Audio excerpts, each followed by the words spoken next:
So we ended up doing an uplink trace analysis somewhere between the client and the ingress point of the data center, where Jasper was able to verify it's not the proxy who's causing the issue. So the proxy by himself is forwarding the request to this 10.1.10.105 IP address, which is to be the load balancer right on the ingress point of the data center situation.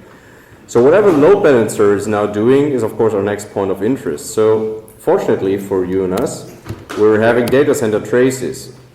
And you see there's a whole load of capture files we took there. So we just got to find this example TCP stream right in here in those traces. So how do we proceed here?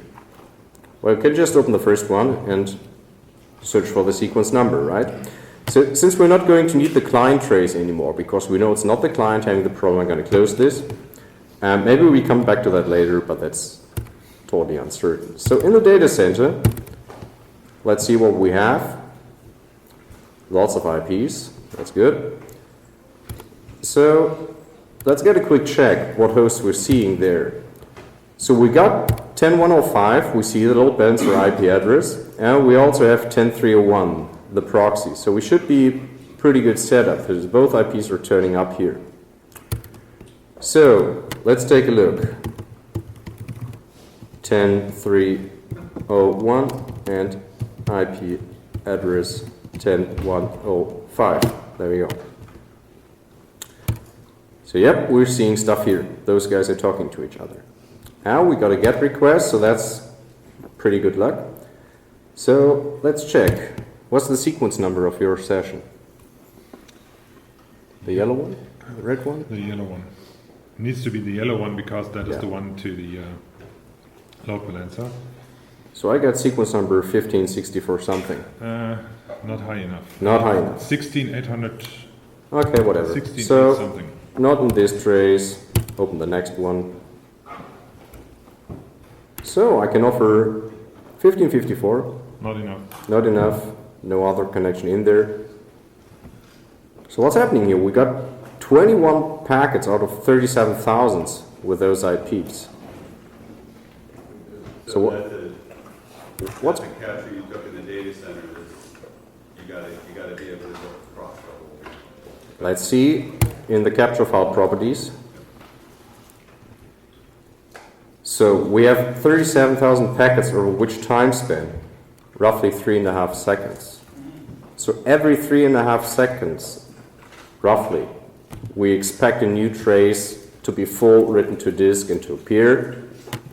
For us, it's normal. So if you have never seen this, better get adjusted to it. This is not high traffic. It can get even worse. So you can end up having 100 megs per capture file and have like a few hundred milliseconds of traffic only in there. So this is kind of a pretty normal situation we're facing. So we need to be somewhat better prepared for that. So what I'm going to do is I make a directory called filtered because I'm going to extract certain packets out of the whole stuff of packets we're having. And just me, I like having a separate directory to put all the filtered stuff in so I don't confuse it with the raw packets and I know what I have to search for. So if Jasper is kind enough to give me a sequence number, we can start searching the traces for that. Just give me a second. So we do a for loop, say for every packet which is right here, so every .enc file taken with an old sniffer appliance. Let's open a T-Shark, make him read that file. And what are we searching for? We're searching sequence.number, tcp.sequence 1682 18 54 73. So let's hope that works.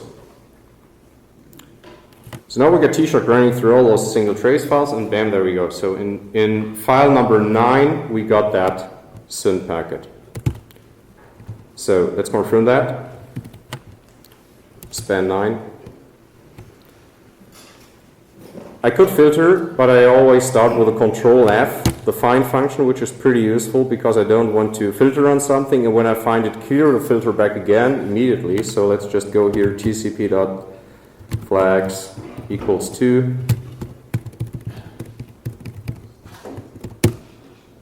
Yeah, we have some sins in there, and we're interested in IP address 10.1.05.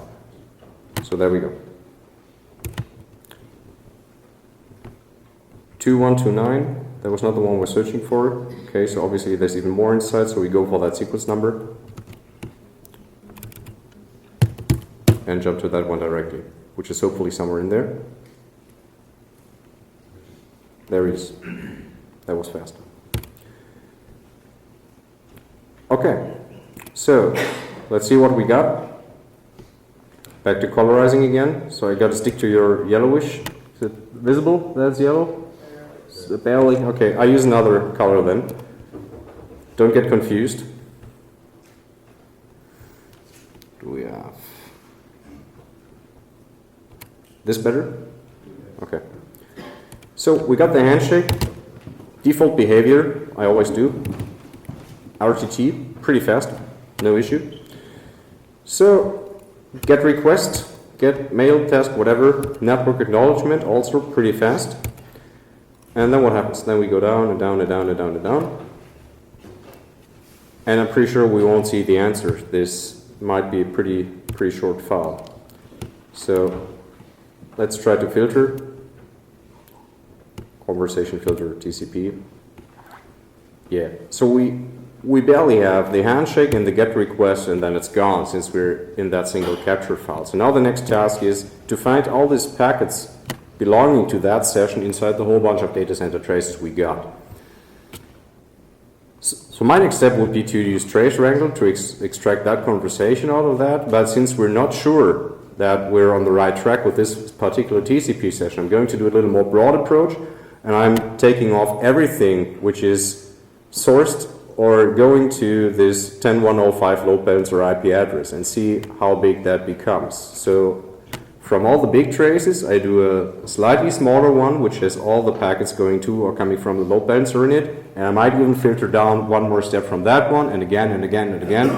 But I just like to keep my intermediate filter traces, so I don't have to go back to the big ones with all the raw data again and do new filters, but like a small triage, you know. So dividing the stuff into smaller pieces and not going directly for the smallest one, but step by step. So as it comes in handy, we can just reuse our loop we had before. And say we go through all the traces, and we're just going to take this guy, IP address, load balancer IP address, check if we did everything right. It works, doesn't throw any errors. It's 10.1.05 in there. Good. So now we're going to write it away to this filter directory, switch the name, give it a prefix LB only, load balancer only, and put the old file name just right behind that. See if that works. So now you see we get LB underscore only underscore old file name files with what we're hopefully looking at.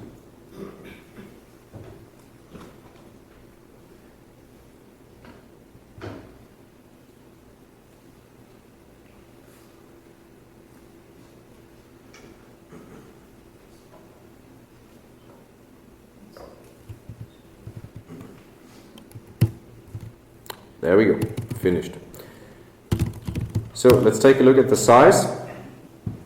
That looks pretty good, right? So they are pretty small compared to the original traces, which were like 33 million bytes, and now it's pretty down, so we can dare to merge those together and open the whole duration of the capture isolated for this IP address into Wireshark. So we go there and we merge cap into all load balancer.pcap.ng, everything which starts with LB star. There we go. So we have a 6 megabytes file, which should contain all the stuff coming from or going to the load balancer, which is not that much, so we have to check if that really worked or if we did something wrong.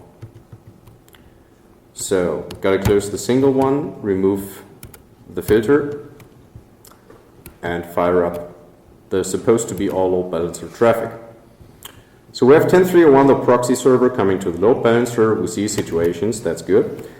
And now I again go for find and search for that sequence number we had before. It should be in there. So there it is. You see it? Same window of Wireshark open, so it's still colorized. That's nice. And now we go for conversation filter to check. That looks better. So, same behavior. I'm a trained monkey. Time reference on the SYN. Time reference on the request. No round trip time, visible issues. And from the request to the application response, 7.7 seconds. Yep, that's our problem. That's what we're searching for. So, what are we now interested in? We see the proxy asking the load balancer, and now we got to search what's the load balancer doing as a next step after he got the request from the proxy, obviously. So we clear the filter again. Jump up the conversation. There it is. I'm going to mark this request now, since I don't want to scroll through this thing all the time. And give you some more room. So we have a request going to 10.105. So obviously we now want to know what? What's 10.105 doing as a next step? Does anyone see something which might be of interest to us?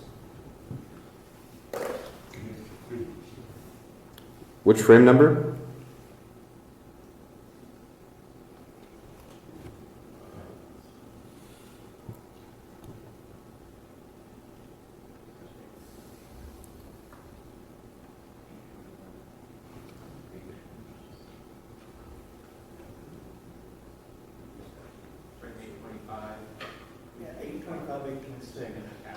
.825, 826, we're on TCP issues here.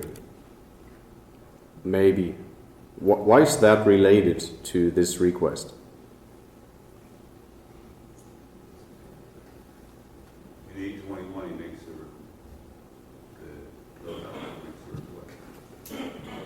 In 821, we're seeing GET request. Yeah, it looks like something related to this mail thingy. True.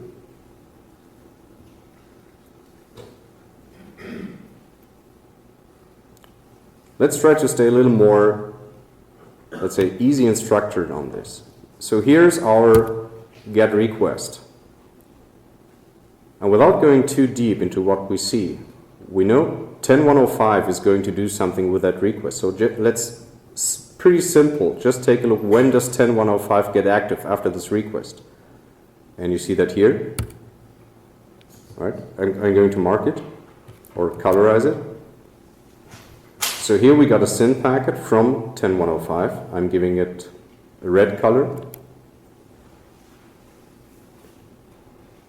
Is there anything else? Here's 10.301 talking to 10.105 again. That's not interesting for us. And here's yet another 10.105 thing. See that? 10.105 going to something else. So I also take this one because this too is pretty close after that request. And remember, this is just step one. So we have two concurrent sessions which are initiated right after we shoot out the GET request. So the question now is, which one belongs to us? Right? I got to change that color to make it visible a little better. So go for, what do we have there? This one? Nah, doesn't improve. We need brighter colors there. Anything else?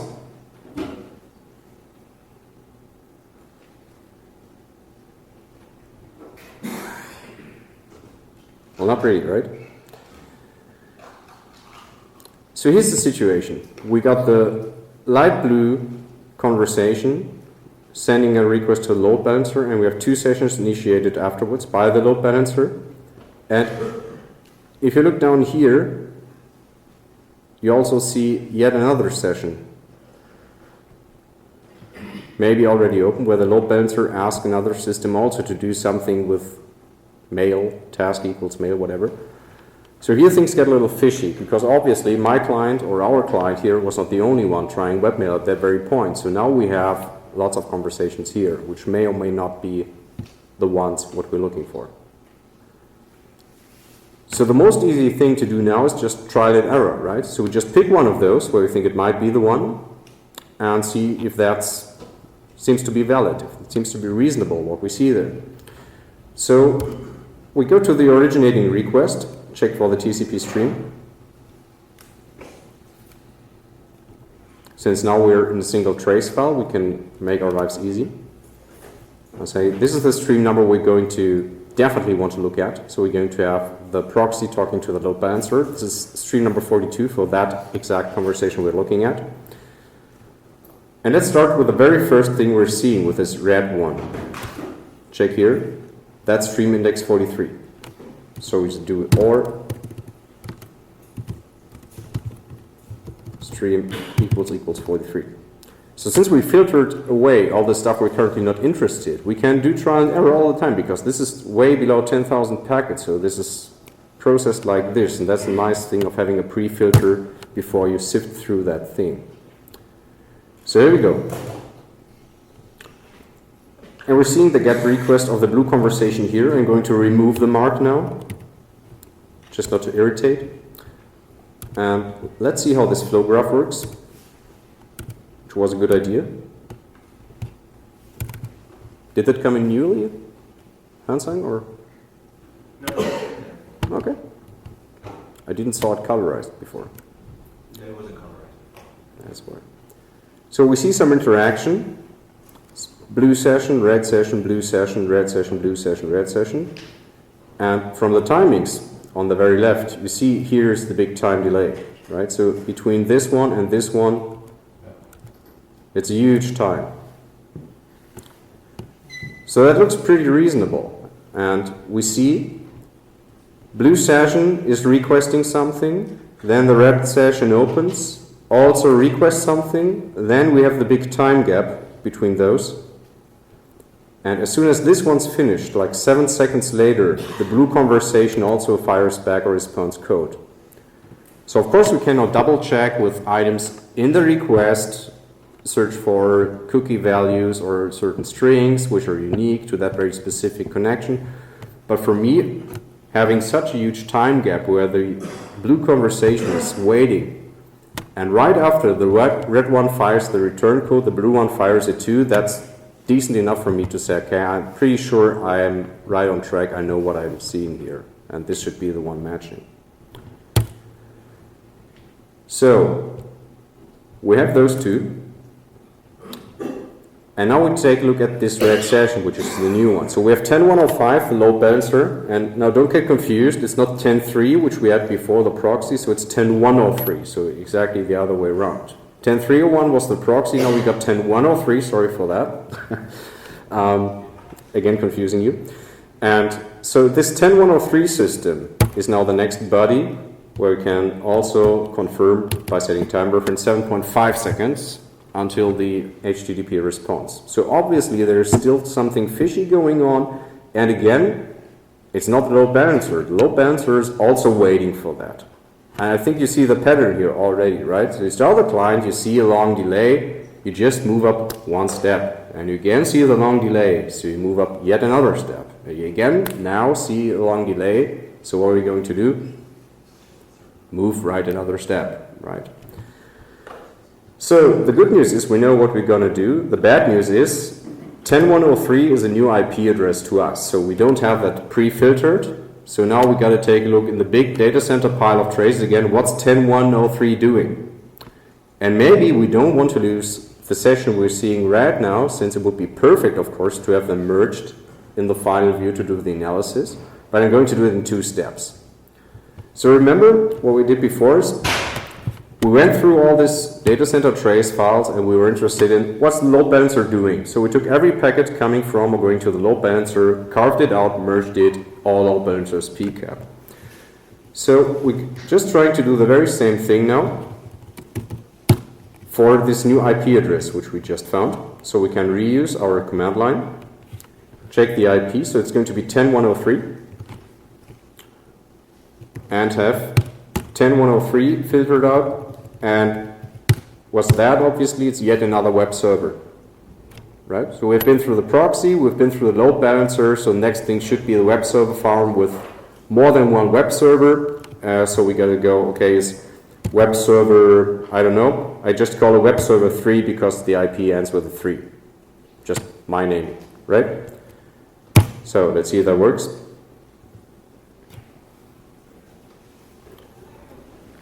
No errors, that's already pretty good.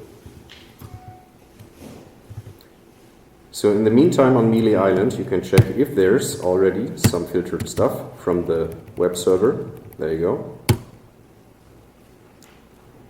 And I'd just like to do a quick check if my filter worked correctly. So I again go for example, conversations and take a look. Yeah, here's 10103. And here's 10105, here's my load balancer. So yes, I'm having those IP pair inside this trace. So I'm pretty sure my filter did what I expected it to do. So this one's done. So now we can go to the filter stuff again. And there we go, WS3 only. And we again do merge cap. Write out to all web server 3.pcapng and use all the WS3 star files. There we go. Excuse me? I didn't get it.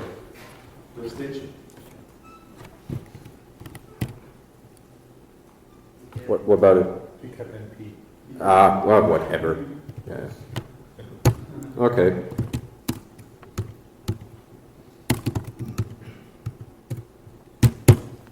There you go. So open up a new Wireshark. Check for existence. 10105 to 10103. Looks good. So I'll leave this open for a second. So we're again searching a specific sequence number, which is 2161 something. So we go for that. Copy as filter. Jump to the other trace. Find. There it is. Colorize that. I think you're getting the pattern right now, right? It's a repetition all over again, but as simple as it looks, you got to do this like 5 to 10 times for yourself, and then you get the mood. So I try to stick to the coloring of the other things, so I'm going to do this in red. Kind of red. So there we go. And again, we see there's other stuff happening here.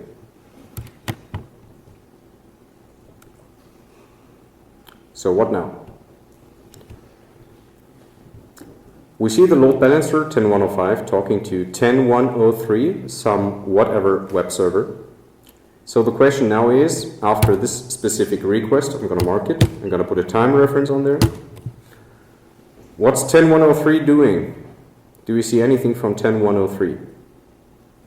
We see it here. That's the very first thing. It's requesting something to a database. Okay. What's the next thing we're seeing? Sending a fin to the load balancer in another session. Maybe we're not that interested in that. Anything else? Another database thingy. Another database thingy. And here it opens a new TCP session. 10202, we saw that before. That was this MySQL endpoint. So obviously 10202 is running the MySQL database. And here's yet another conversation to that database being opened. So 2 SYNs, roughly 200 milliseconds after on the network acknowledging that he got the request. You see from here, 215 milliseconds, network acknowledge, 450 milliseconds, new connection open. And again, we don't really know. We don't want to go to that deep level yet, so we just try and error. How much packets do we have? 3,000. It's pretty fair, it's pretty small, so we can give it a safe bet. So we colorize those two, do one in yellow, and do the other one in gray. I know it's barely visible.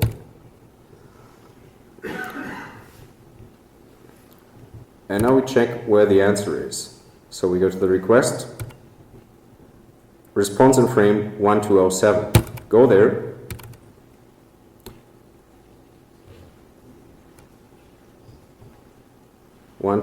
So here is our 200 OK. And we see, yeah, there's obviously still the gray and still the yellow session running. What about afterwards? Yellow session still running, gray session still running, gray session still running, and obviously finished. So that's enough reason for me to say, okay, I got a request, I see 2 new sessions being open, they are still open when I get the response, but I don't know which of those sessions is involved. Or maybe it's both, or maybe it's none, because we saw there were already lots of existing sessions to the database. But again, here we have a so strong time connection, because we see those sessions starting and ending close to the things we're interested in, that we can dare to go for that lead and see if this might be what we're looking for. So again, we search for the streams, so we have 26 for the gray. Was the yellow? There's the yellow. So 26 and 27 and 24. So prepare 24 or 26 or 27. There we go.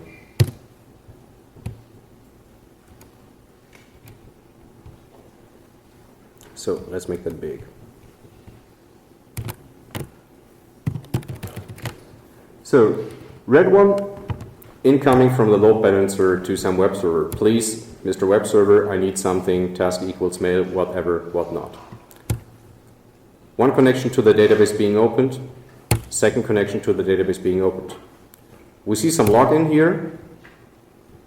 We see some login here, so it doesn't really make a difference if it's the gray or the yellow connection. And then we see lots of database queries, lots of.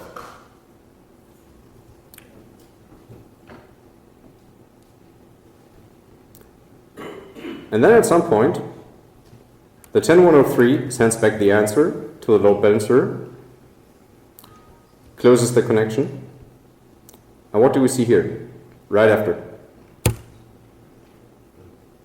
The web server also pushes the fin out to the database.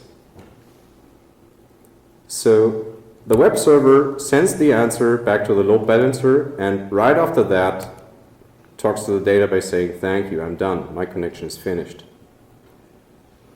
Then here's yet another query in the other connection, in the gray one, and then that also is being finished. It's also being closed.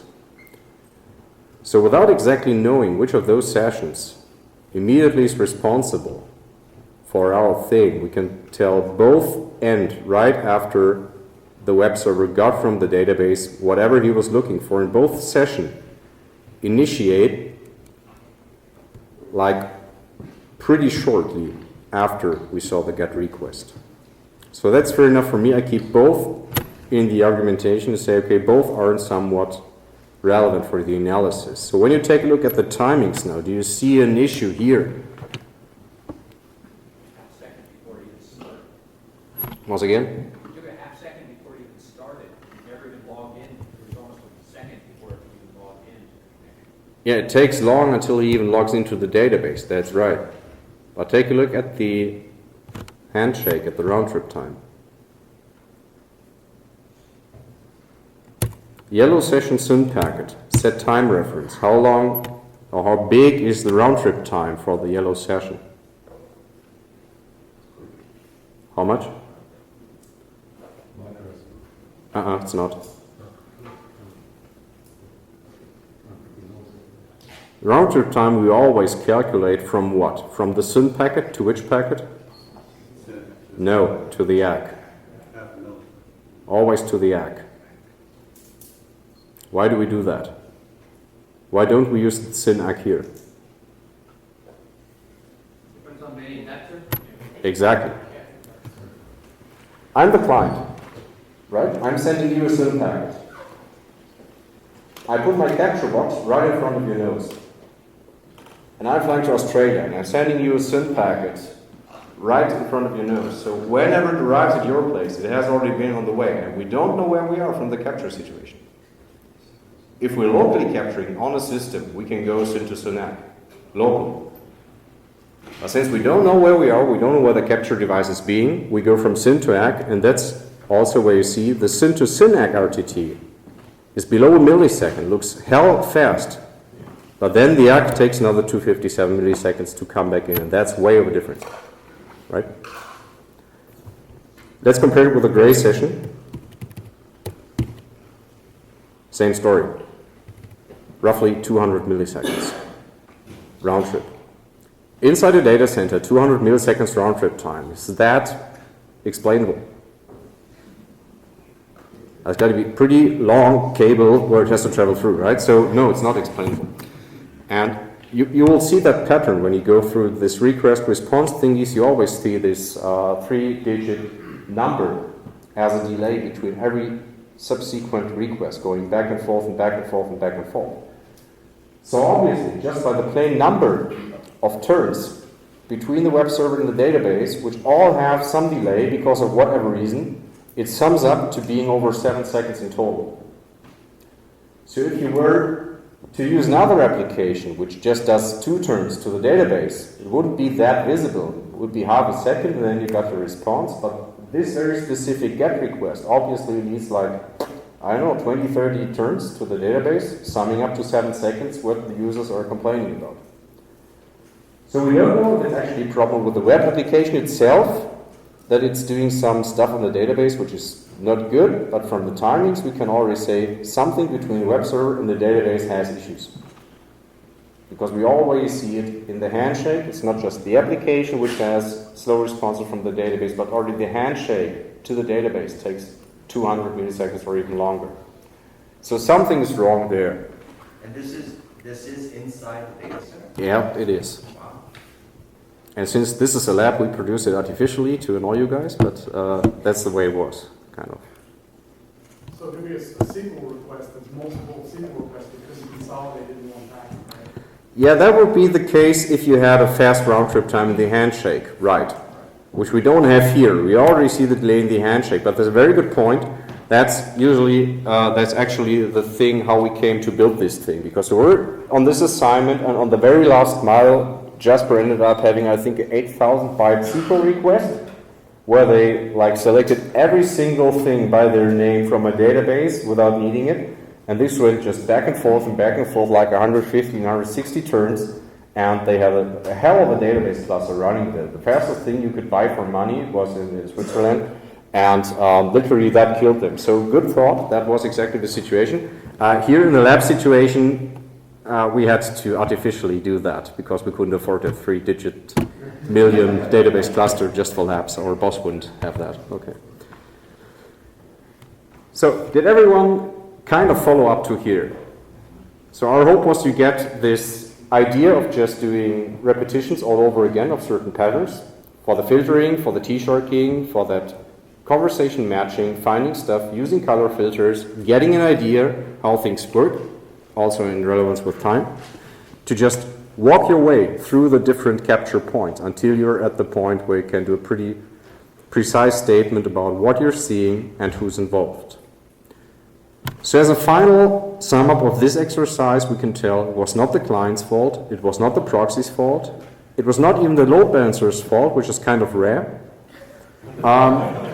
It's not the web server's fault, because he's also just sending stuff to the database, but something between the web server and the database is long. And if we had another 2 hours, we could show you that the other web servers, so 10.102 and 10.101, are not affected by that in that lab, right? So, but that's the idea of it. Track it down to a specific situation where you have an issue, and then compare it. Do we have that everywhere? Why are not every user complaining? What happens when the situation is fast? Do the same thing from scratch on the client, get a request which has an insanely fast answer, and go through that thing again, all the capture points, and spot the difference. What's being different there? And then you end up seeing the fast ones just get load balanced to other web servers. Simple as that. Okay. Sure. Maybe I missed it, but so what was holding it for 200 milliseconds? a script which artificially hold it back every single packet going through the stack for 200 milliseconds. It's a lab setup. That's lab Real setup. world. In the real world, it was actually really the database taking how long times to respond, but like I said, we were too lazy and too dumb to reproduce it. So we artificially inserted that amount of delay. That was the one thing where I was spending a week on a database connection, and I saw they were requesting a field, then another field, another field, another field, another field. It was a 3-digit number. And then I said, well, can I see your database feed? Because this looks like you're basically requesting almost everything that is in the database. Which is what they did. And it turned out that basically it requested every single field single-handedly instead of just saying select star from whatever. And the query alone was over 3 full packets, I think. It was 8,000 something bytes. Yeah, it was really huge, and that was the one big problem they had. So we tried to kind of reproduce that with, I think we used the Linux kernel internal delay feature that you can turn on and create packet loss and stuff like that. So that was just artificial in this case. So you're all set? Ready for the real exercise? 7 capture That points? was a simple one. No. So we have roughly half an hour left, which is good. We should be able to do it. So, don't worry, we will not go through another 3 capture points with you. So, the kind of final exercise, which we are highly relying on you to actively participate, is just 2 traces. There is no big filtering involved, at least not yet. And, just the client and another trace. So, somewhere in the middle of the path of the infrastructure, we have 1 trace point and we have 1 locally on the client. Situation is a little different here. We don't have a slow web server. We're having packet loss issues. Not that bad, not that clearly visible, so the performance is pretty good, but situation was performance, well, it could be better. We don't know why we can't really make full speed. We have some issues, so something's going wrong.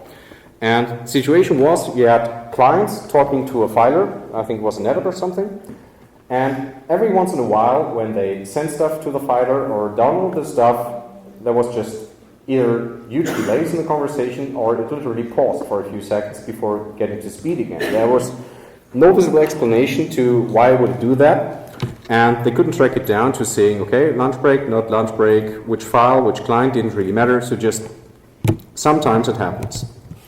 And this is what we're going to do with you up next when you're ready to go. Yeah. You're good? Okay. So this is kind of a mixture of TCP advanced analysis in the multi-point capture scenario. So you got to grab up your TCP skills, bring them in front now, because you're going to need them. So, and this is, by the way, what you're having on the USB thumb drive. So if you did already take a look at it, it's good. If not, feel free to follow along and play with your own profile and follow.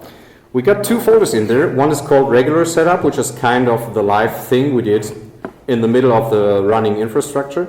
And since, again, we rebuilt this in the lab, we had the luxury to just only have the client and only have the NetApp running and certain other devices which were critical for the infrastructure, but to shut down everyone else. Which is in reality not possible. You can't go to an enterprise company and tell, hey, could you please shut down your 58,000 customers? We need to track down a single issue. So this is just for you to compare it afterwards or at home or now, so that you can spot the issue even in a pretty isolated environment to even better clearly see the behavior TCP-wise and whatever there is working. So what we start with? Regular? We only have 26 minutes left. 26 so minutes? We can go for the isolation. You sure? It's boring. Okay. Yeah, no. When did you open? I opened nothing yet. So we're still Let's do discussing. the- We go for the regular or Do the isolated one. Sure. Yeah, I mean, we can try the regular one for the starters, and Let's we should have let's do enough the time. regular one. Okay. Let's go for the regular. I promise to be fast. So it's 15 trace files on the client. 15 trace files on the client. Okay. Let's see. Working directory. Still 1 down. There we go. Regular setup. There we go. So, for every trace file in here, the pcap files, cap infos. So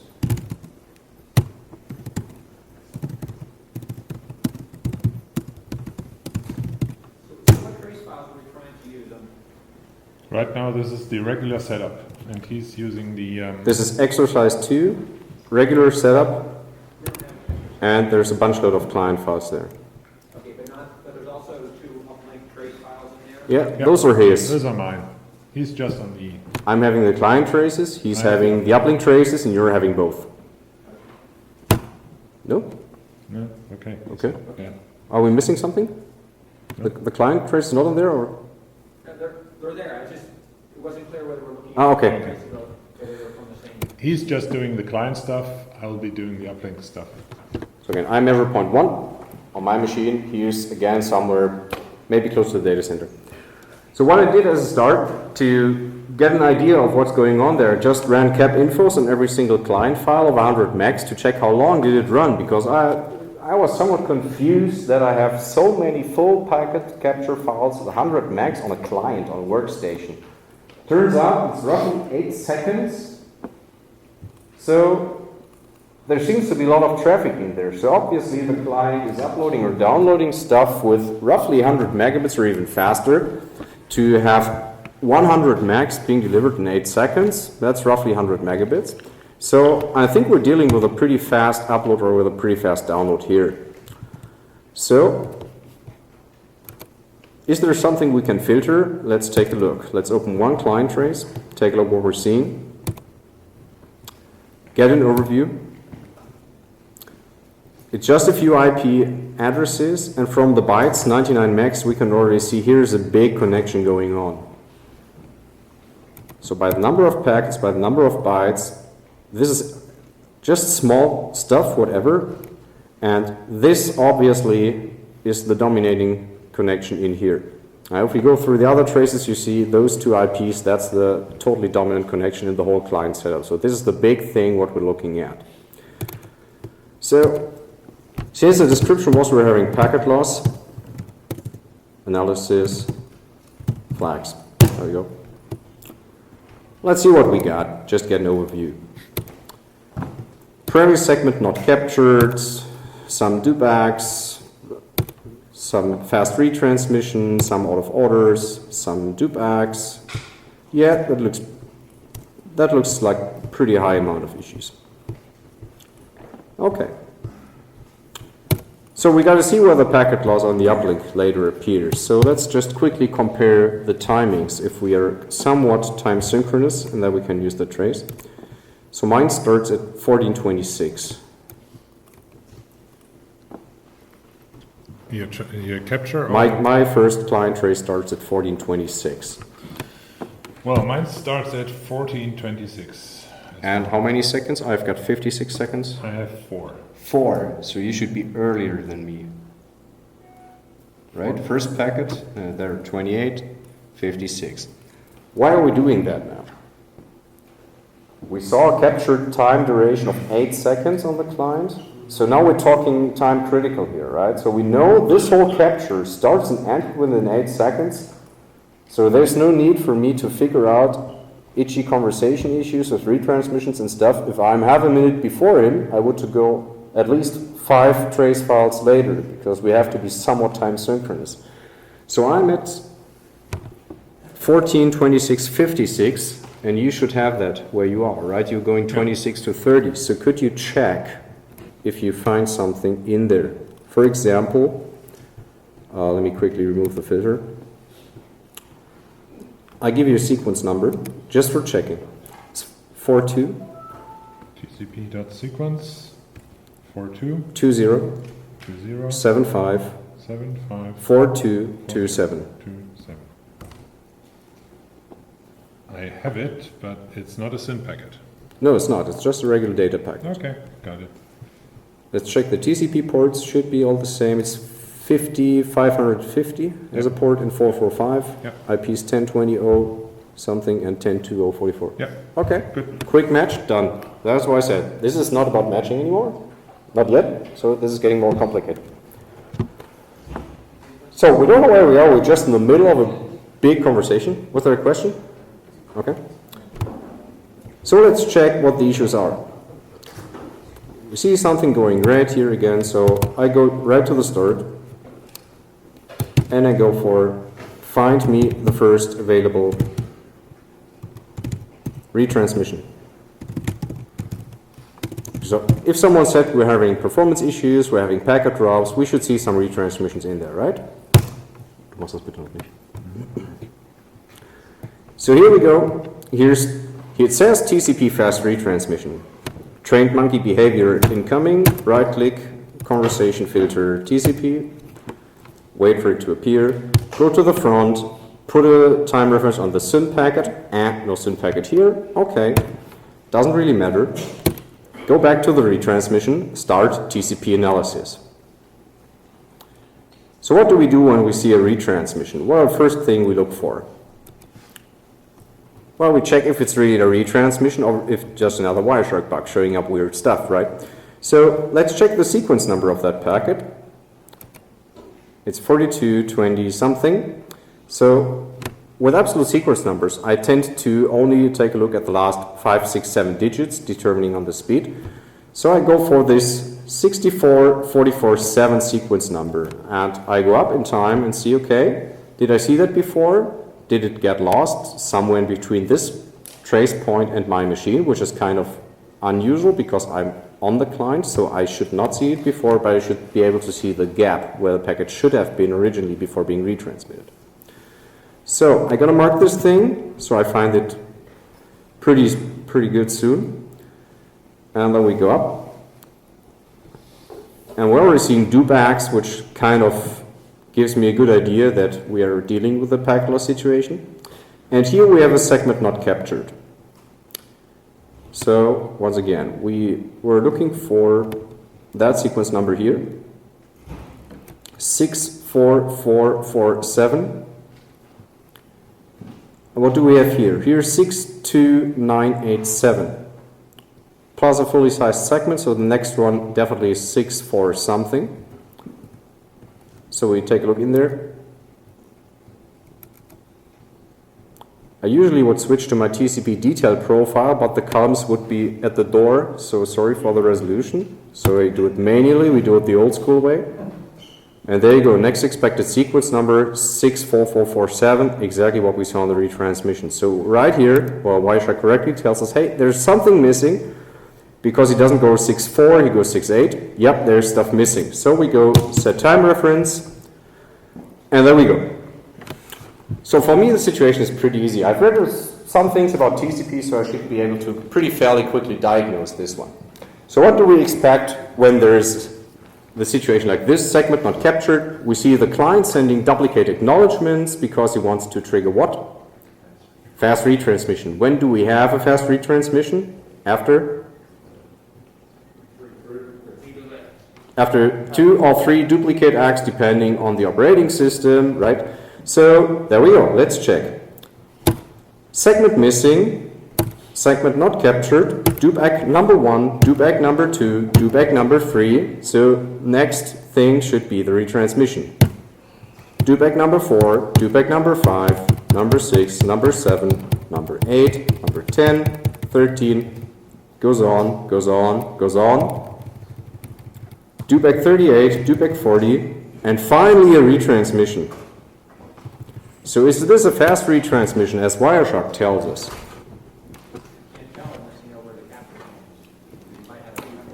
You got the right answer, but I didn't hear that. So for me, it's pretty simple. I'm saying it can be fast retransmission because it should have appeared way earlier, right? So we should have seen it after 3 duplicate acts.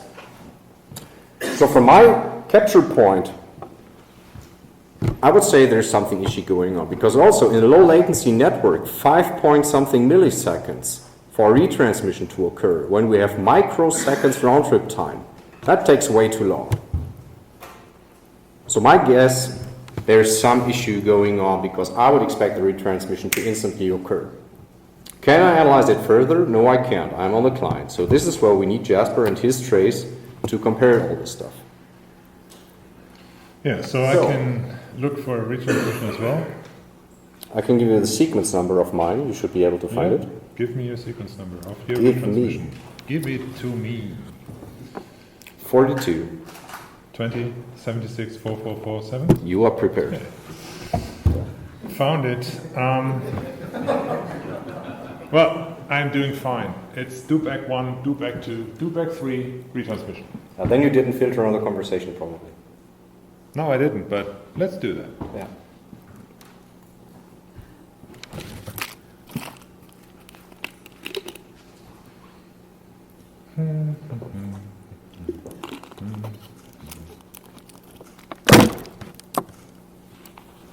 Come on, you can do it.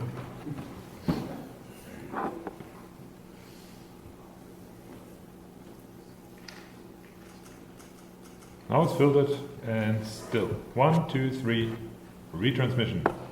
Yeah. Looks good. No problem here, right? So again, he's right, which is kind of annoying. But that's a typical example of what happens when you don't have the precise capture point and you going just too fast with your analysis, right? So within here, 5 milliseconds, you might guess, okay, this is not RTO-based retransmission because they usually take at least 2-digit, more or less 3-digit number of retransmissions before RTO timers fire off, and you have really RTO-state retransmissions with all the side effects like slow start firing again and stuff. But it's unusual that you have like a high amount of duplicate acts in low latency environments because we're literally going just through one switch from the client to the net app. So something's going on here. So by comparing those two, well, we obviously see how Jasper pointed out that from the perspective of someone in the network, wherever we are, TCP-wise, everything is like in the RC, DUPAC 1, DUPAC 2, DUPAC 3, bam, there you go, here's your fast retransmission. So for whatever reason, I'm having like 40 DUPACs there. What could be going on here? How can that happen? That I'm seeing 40 DUPACs while he's only seeing 3. Before the retransmission kicks in, has been fired. The question is also, do I have a lost packet? Do you have? Have I lost the packet, or am I seeing the original and the retransmission? Yeah, that's right. We should check this. Right? Because it looks like everything is fine for me. I scrolled just a little bit back. Yeah, but it's not spurious retransmission, so you should maybe not. Well, sometimes the packet loss may have occurred already, from my point of view, early. So where is the original? Well, I could go backwards and everything looks fine, so obviously no packet lost, right? Well, what I usually do for this is, since you never know where the original is to basically copy the sequence number of the retransmitted packet as a filter and then look for it. And I can't say the direction is upwards. Just do it. It will cycle. Let's find it. It's looking for it. It's looking for it. There you go. Still looking. It should be seen twice if I have the original and the retransmission.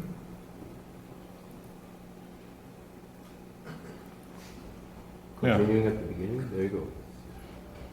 That is. Das ist schon drauf gezogen. There's the original. Yeah. So that's the original packet. I have it. I have the original and the retransmission. So packet loss must occur on my way to your capture point. Yeah, looks well. I don't see the original. Yeah. So it's got somewhere lost between us. So. But why am I seeing 40 DUPACs before I see whatever your retransmission That's my coming original. to my place? I'm busy sending you stuff. Yeah, I'm busy acknowledging stuff. Oh, there's some chaos here. I don't know. I mean, I know when you start talking, some things get lost on the way, but that's unusual. No? Any ideas? You dropped the retransmission and you've seen another retransmission. Good idea. No. It's not Well, we can check. You've got a bunch of incoming packets. Yeah, sure. Large window size, do you guys get? I'm obviously downloading stuff. Pretty busy.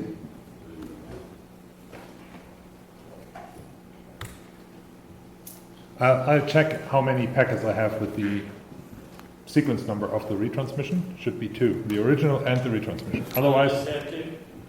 What? He just had two? Not three? yeah, I think so. I should end up with 2 packets, the original and the retransmission. There they are. Like we saw before, I'm having the gap right here. So between those 2 packets, I'm missing the one he's seeing. I'm not seeing it. I'm just seeing the retransmission. Like 5 point something milliseconds later coming in. So again, I expect here in that area that I at somewhat get my fast retransmission because I was asking for it. And we have latency below a millisecond. We're pretty fast here. So what on earth, if he sends it immediately, what on earth happens that I have to wait like ages before I see that thing coming in?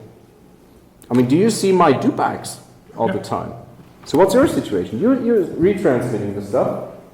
I don't know why you do backing me. I already sent it. That's what I'm saying. File scanner? File scanner? I heard something with Q. It's queued up somewhere. Queued up? Queued up? Buffer something? Nasty You would words? see like the times, though, wouldn't you? Huh? You would see the buffering of the times Where? in the queuing. Yeah, how would you do that? Well, you got the devices queuing up, but you would see the times right. So, Sorry, one second. said if you have devices, if it's queuing it up, Yeah? then you can see, look at your time from the original on the client to where it's received, and you can see that's the queuing buffer time. Yeah, we have like 5 milliseconds on my machine. Let's go back to the retransmission when it kicks in. I set the time reference to where the traffic gap was, right? Remember? So there's lots and lots and lots of data coming in, and after 5 milliseconds, I finally get the thing I asked for. So you're saying it's QoS? No.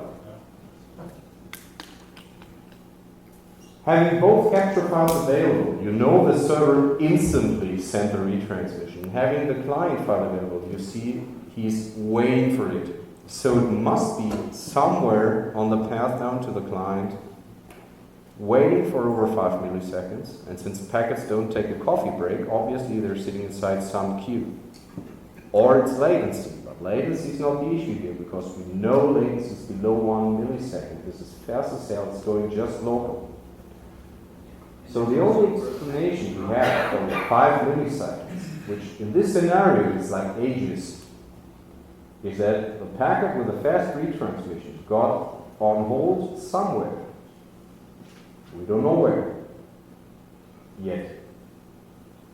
But all the suggestions come up with a pretty good idea. So there must be some buffer, already quite full, congestion, and the retransmission can't just go to the front and say, hey, I'm important, right? So it gets at the end of the line and has to wait until it can go through the buffer being forwarded to the client, which is a theory we're now having, right?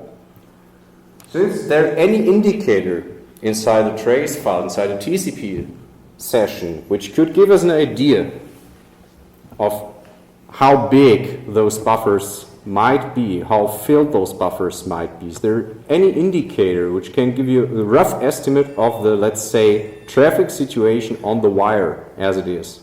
TCP window size.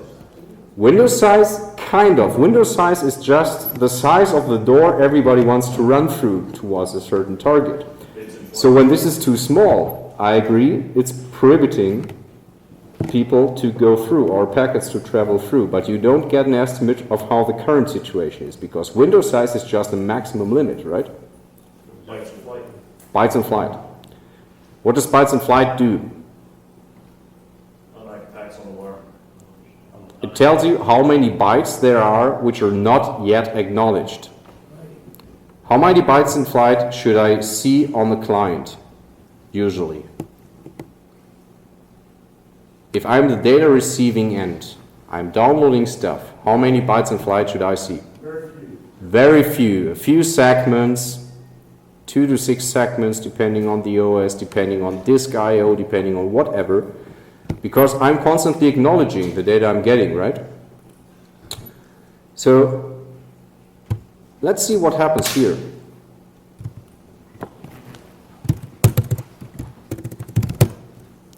We're in a regular setup. We're on the client traces. And we can do for... I gotta quickly merge this, it's faster. Ja, passt schon.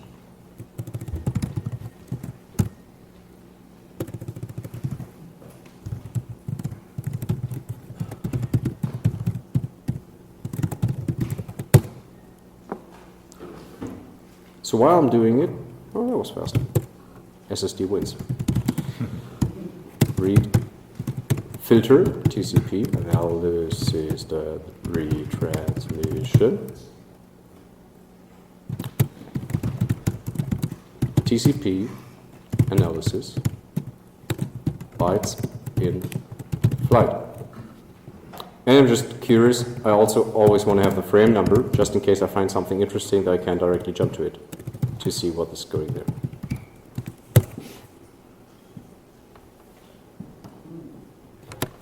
So there you go.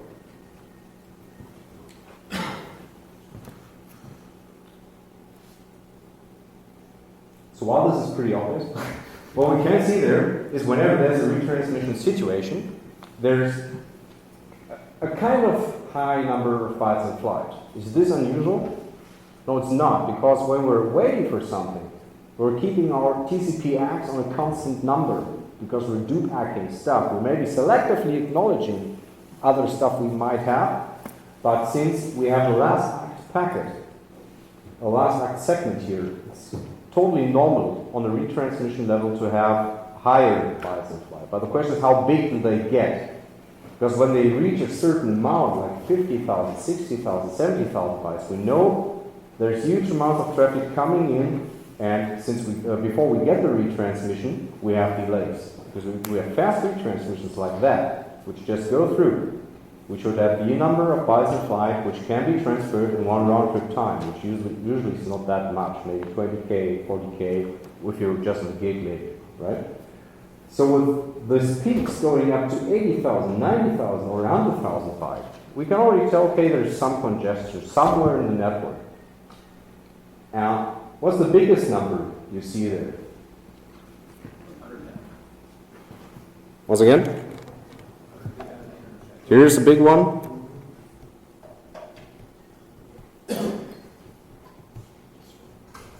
You see a pattern? And there is no bigger. There literally is no bigger. So when we do this thing in the isolated environment where we just have one client, not all the other people doing stuff, it will be even more obvious.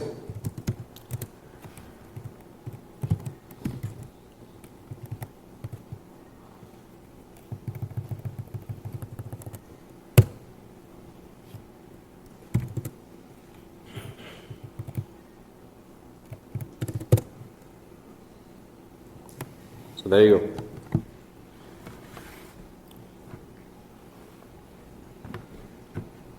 Who is not surprised by seeing 102,000 bytes roughly? Who knows why it has to be close to 100,000 bytes? Default buffer settings? Usual buffer size for some infrastructure devices. Most switches have a buffer which is kind of small. And the paradox thing is that the older the switches are, the bigger the buffers were. But think of our network speeds. We're getting more and more speed on the networks. So not decreasing the buffer would mean higher latency. Because we have higher speeds, we could throw in more bytes per second on the device. So if the buffer does not decline or decrease in its size, we would increase the queuing times. At 5 milliseconds on a 100 meg network, that's usually buffer like 60% full of 100K. So we end up having a 100K buffer. If you take 100K 100 megabits as a speed, and you calculate the amount of time it takes to send 100,000 bytes over 100 max link, you end up having, what, 8 milliseconds. So with this 8 milliseconds, if Jasper takes a look at his trace, for example, if you're still there. I'm still here. You're still there. Yeah. Sleep mode. Yeah, you can go to the isolated if you like. So let's do the isolated. Let's do the isolated, it's totally clear. You can see it in the regular too, but it's not always that static from the number.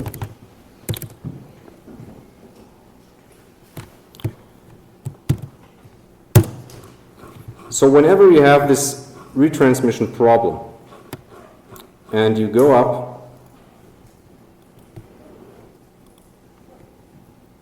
previous segment not captured, time reference, go back to the retransmission,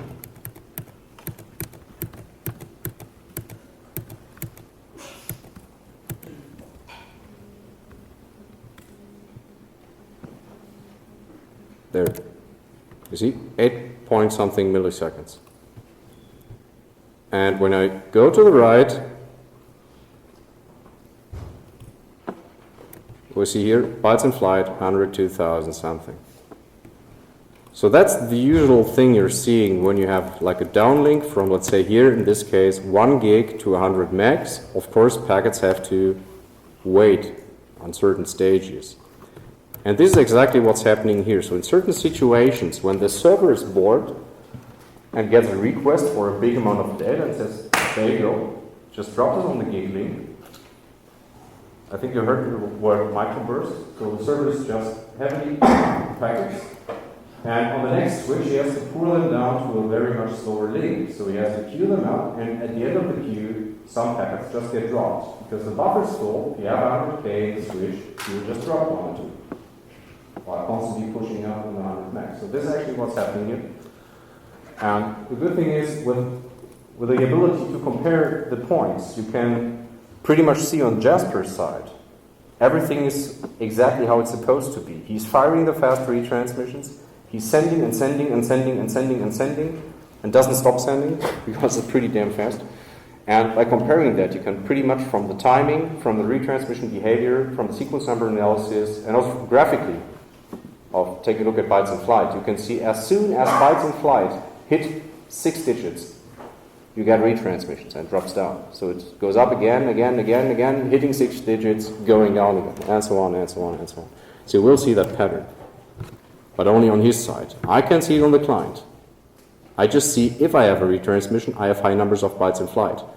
But the situation, you can only see if you have the trace plot somewhere to really confirm what's happening there. So that's why it's always important to compare both points. We're done? Yep. We're done?